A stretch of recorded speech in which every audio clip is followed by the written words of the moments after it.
This is how to remove a background of an image in Adobe Photoshop CC. Drop a like if this helps. Let's go. Want to learn how passive income works? Click the link down below. Let's say you go to pexels.com here, you get some free images or videos, and you want to pick an image that you want to remove the background.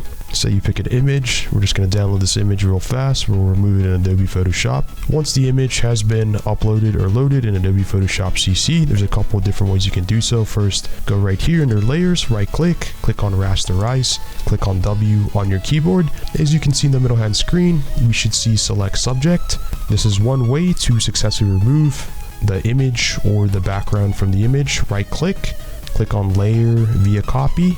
And if you click right here in the layers panel, see how it hides, you remove the background. Or if you want, another way you can do is click L on your keyboard, top left hand screen, the third icon. As we can see, this will bring up the lasso tool, and I like the second one, polygonal lasso.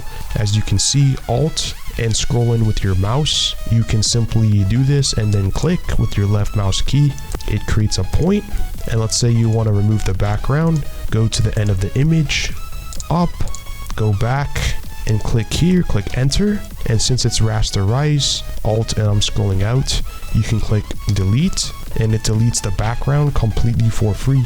Or if you right click, you can do the magnetic lasso tool, and this one is just automatic. It's the same idea, but I'm not clicking, I'm just simply moving the mouse cursor, and see how it's already creating endpoints. In Adobe Photoshop CC, you can remove the background successfully from the image from a photo.